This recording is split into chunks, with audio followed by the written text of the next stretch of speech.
മാങ്കൂട്ടത്തിനെതിരെ KPCCക്ക് നൽകിയ പരാതിയിലെ ആരോപണങ്ങൾ നിഷേധിച്ച സുഹൃത്ത് ഫെനി നൈനാൻ പരാതി പച്ചക്കള്ളമാണ്. തെരഞ്ഞെടുപ്പ് സമയത്ത് വ്യക്തിപരമായി ആക്രമിക്കാനുള്ള ശ്രമമാണ് നടക്കുന്നത്. പരാതി നൽകിയ ആളെ അറിയില്ലെന്നും ഫെനി നൈനാൻ പറഞ്ഞു. അതിക്രമം നടന്ന ദിവസം ഫെന്നിയാണ് രാഹുലിന്റെ കാർ ഓടിച്ചിരുന്നെന്ന പരാതിയിൽ പരാമർശമുണ്ടായിരുന്നു.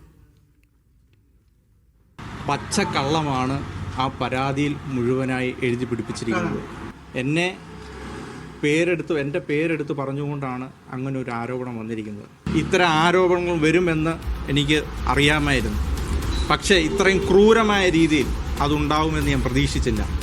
പരാതി പറഞ്ഞ ആ വ്യക്തിയെ എനിക്ക് അറിവില്ല.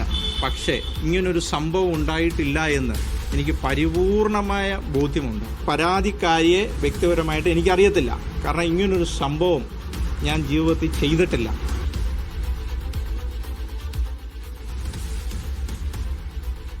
തിരുവനന്തപുരത്ത് നിന്നും സുനിൽ ഐസക് കൂടി ചേരുന്നുണ്ട്. സുനിൽ, ഈ കോൺഗ്രസിന്റെ നിലപാട് എന്താണ് എന്നുള്ളതാണ് ഇവിടെ ഏറ്റവും പ്രധാനം, നിർണായകം. അതുപോലെ തന്നെ പരാതി ഇപ്പോൾ DGPക്ക് കൈമാറിയിട്ടുണ്ട്. ഇനി എന്താകും മറ്റു നീക്കങ്ങൾ?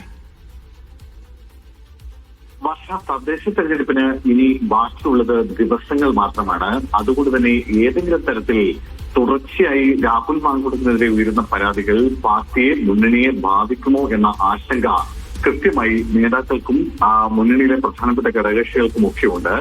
അതുകൊണ്ട് തന്നെ കടുത്ത നടപടികളിലേക്ക് നീങ്ങണം എന്നുള്ള ഒരു ആവശ്യം, ചർച്ച പാർട്ടിക്കുള്ളിൽ ഉയർന്നിട്ടുണ്ട്. VD സതീശനും രമേശ് ചെന്നിത്തലയും KPCC പ്രസിഡന്റ് സണ്ണി ജോസഫും തമ്മിൽ ഇത് സംബന്ധിച്ച ചില പ്രാഥമികമായ ആശയവിനിമയങ്ങൾ കഴിഞ്ഞ കുറെ മണിക്കൂറുകളായി നടക്കുന്നുണ്ട് എന്നാണ് നമുക്ക് ലഭിക്കുന്ന വിവരം. രണ്ട് സാധ്യതകളാണ് പാർട്ടിക്ക് മുന്നിലുള്ളത്. ഒന്ന്, സസ്പെൻഷൻ എന്നത് പൂർണ്ണമായും പാർട്ടിയിൽ നിന്ന് പുറത്താക്കുക എന്ന നടപടി. മറ്റൊന്ന്, രാഹുലിനോട് MLA സ്ഥാനം രാജിവെക്കാൻ ആവശ്യപ്പെടുക. പക്ഷേ രാഹുൽ ഇപ്പോൾ നിലവിൽ ഒളിവിലാണ്. സ്വാഭാവികമായും അത്തരത്തിലുള്ള സാധ്യതയില്ല. അങ്ങനെയാണെങ്കിൽ സ്പീക്കറോട് ഈ പാർട്ടിയുടെ പൂർണ്ണമായ പിന്തുണ പിൻവലിച്ചു എന്ന തരത്തിൽ കത്ത് നൽകി അയോഗ്യനാക്കുന്ന നടപടികളിലേക്ക് പോകണം എന്നാവശ്യപ്പെടുക. ഈ രണ്ട് സാധ്യതകളാണ് നിലവിലുള്ളത്. അത് മാത്രമല്ല, തൊട്ടടുത്ത ദിവസങ്ങളിൽ എന്തെങ്കിലും രാഹുലിന്റെ അറസ്റ്റിലേക്ക് പോകുന്ന ഒരു കണക്കുകൂട്ടലും പാർട്ടി നേതാക്കൾക്കുണ്ട്. അതുകൊണ്ട് തന്നെ അനുകൂലമായിരുന്ന ഒരു രാഷ്ട്രീയ കാലാവസ്ഥയിൽ നിന്ന് വലിയ തോതിൽ ഈ തിരിച്ചടിയിലേക്ക് പോകേണ്ട ഒരു സാഹചര്യം ഈ ഒരു വിഷയം കൊണ്ട് ഉണ്ടാകരുതെന്ന് പാർട്ടി കണക്കാക്കുന്നുണ്ട്. അതുകൊണ്ട് കടുത്ത തീരുമാനത്തിലേക്ക് പോകാമെന്ന് തന്നെയാണ് തീരുമാനം. അതുകൊണ്ടാണ് ഏതെങ്കിലും തരത്തിൽ നേതാക്കൾ ആരും രാഹുലിനെ പ്രത്യക്ഷമായോ പരോക്ഷമായോ സപ്പോർട്ട് ചെയ്യാത്ത തരത്തിലുള്ള പ്രതികരണങ്ങൾ ഇപ്പോൾ നടത്തിക്കൊണ്ടിരിക്കുന്നത്.